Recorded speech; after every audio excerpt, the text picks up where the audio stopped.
Top in the middle of the day to you, ladies and gentlemen, boys and girls. We're going to do a little taste test comparison between a Stihl 500i, MS 500i, I guess technically, and a DC 6421. As it started life in the beginning, we actually took a look at that saw, having a go at that little short stub over there quite a while ago. We have us a DCS 6401, and this came in from a gentleman out in West Virginia, and he wanted to do a big bore kit on it, essentially, I guess. We're going to replace the air cleaner system as well. So I thought maybe we'd run this thing in the stock form as it arrived, and then I'm going to put the herd on it on the operating table, do a factory big bore kit, bump it up to 78.5 cc's, and install a zip kit in it, and then we'll run it again and see how she compares. So I verified that it ran, gas and oiled it up a little bit. Oh, and I did put a screw in the pull starter assembly cover because it had some phony hardware operation going on in there that was stripped out. I did do that as I was doing the initial overall physical inspection. So again, we'll just run this thing with a 32. This is a full comp Windsor chain, I believe, and I can't remember where the stops are. They're somewhere down around, I think this is that 45 chain. Doesn't really matter. It's not going to do very well in stock form, I don't think. So here we go.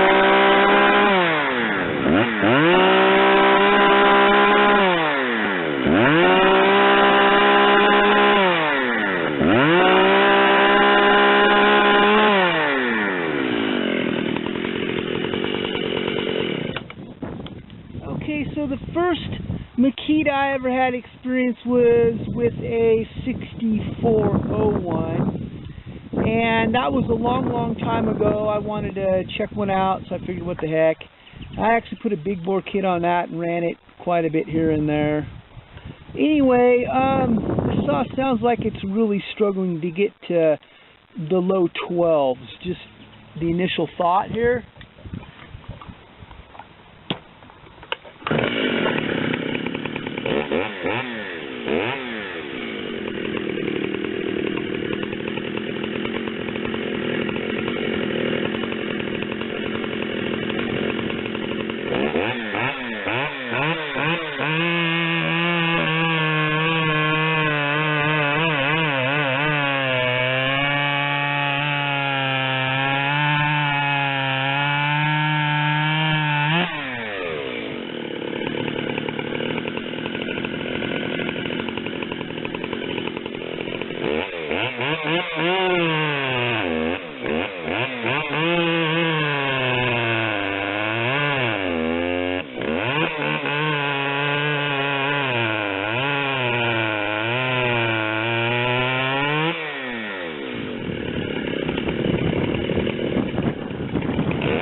Okay, so,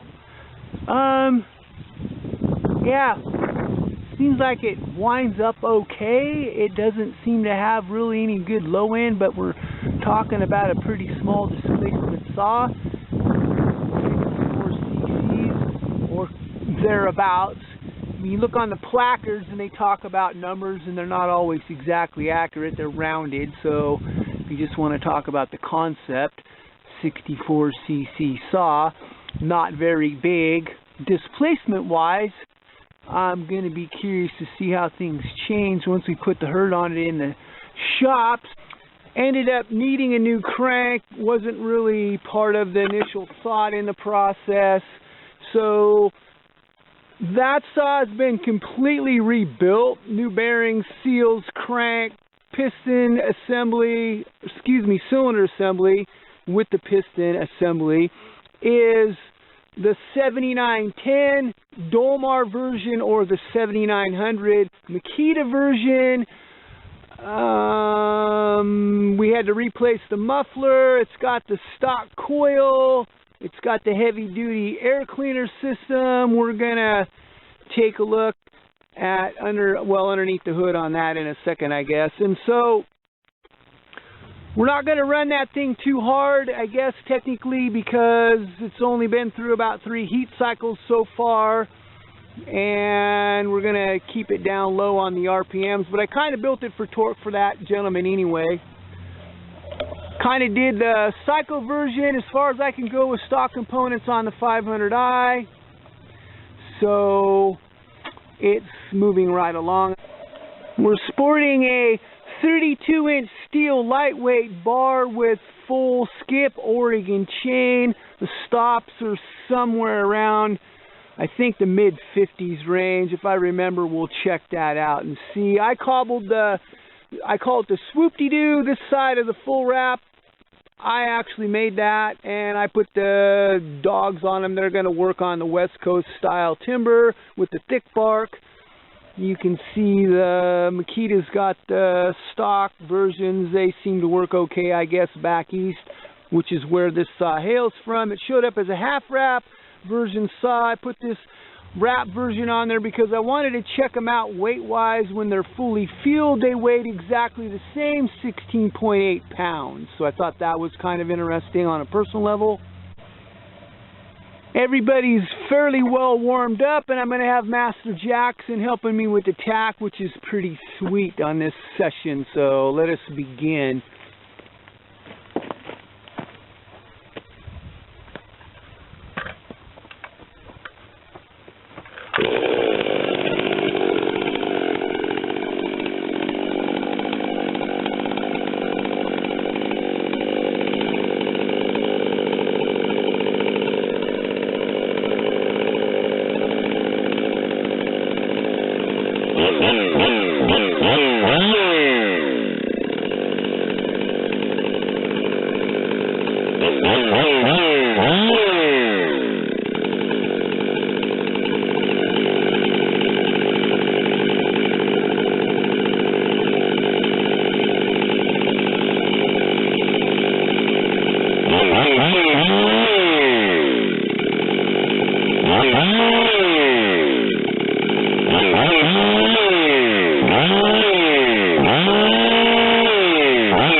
0.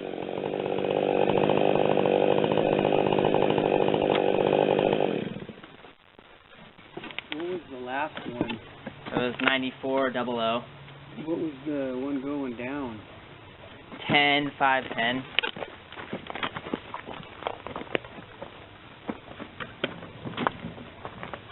So I did remember to take a look at the stops.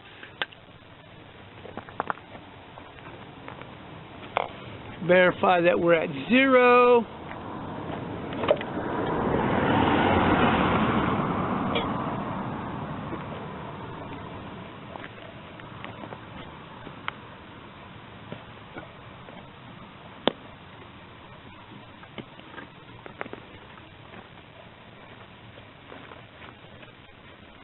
Interesting.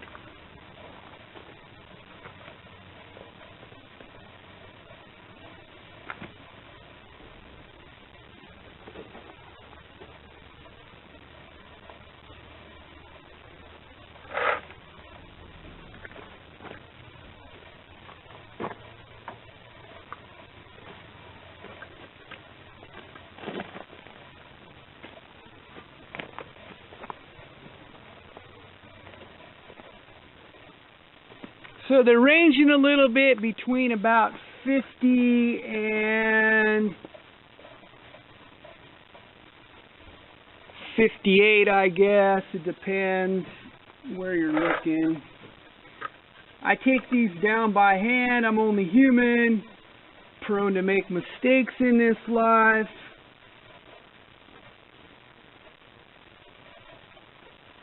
$51. So they're all a little bit over 50 at this point. Now I'm going to spare you the agony of the bar change. How's that one?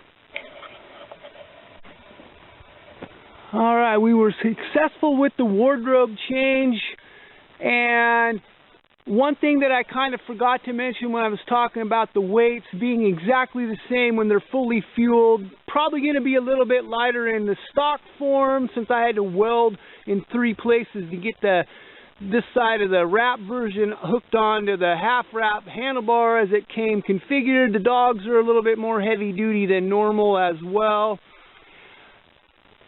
This side would come just exactly like that if you got the wrap version, although the new set of dogs are a little bit bigger on the newer saws and a little bit more heavy duty. So equal weight 16.8.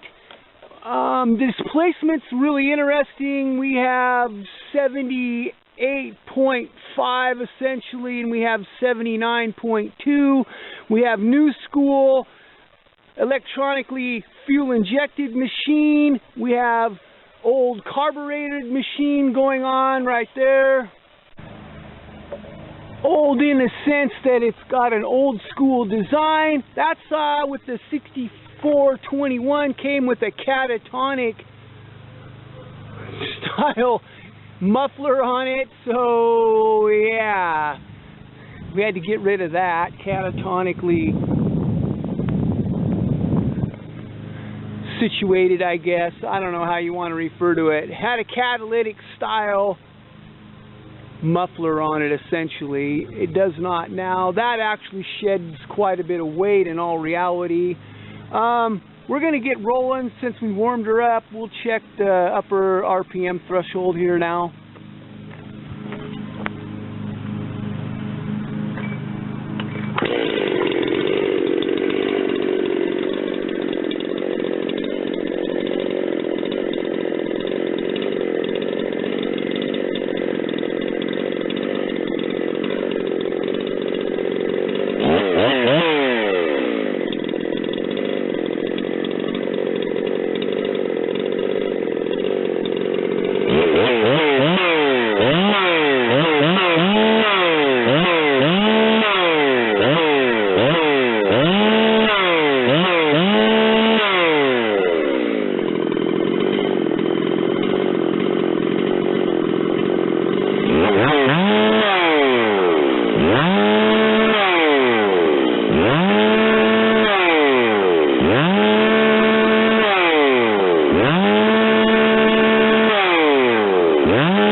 Probably a little slower on the way down. I could feel that myself. Might even be a little slower on the way up. It's hard to tell. They're going to be relatively close to the same. Old school. This saw will spin a lot higher. It's limited by the electronic situation in the controller. Well, this one's probably got a computer technically.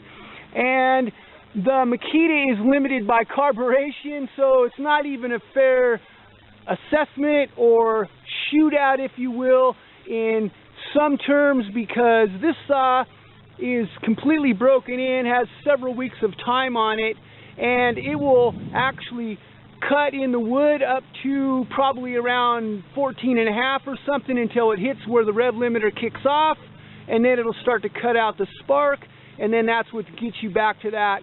The highest I think I've seen on that saw is a 13.5 so far. It's a struggle with the EDT9 reading that thing. I'm not exactly sure why. Maybe because the EDT9 was designed after, or excuse me, before technically, not after the 500i was manufactured, but it doesn't read the signal on the 500i very well.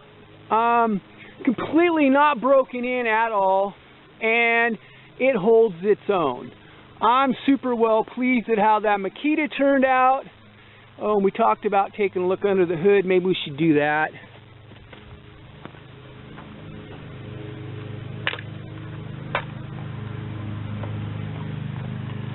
Now this is one version of the operation. We're sporting a K&N on this one. There's an alternate style that I'm working on, but due to the stay-home life's canceled situation that we're dealing with right now with this COVID thing, a lot of suppliers are out of a lot of things. So, like I said, there's an alternate air cleaner. I think it'd work a little bit better with this situation the way it's configured right now.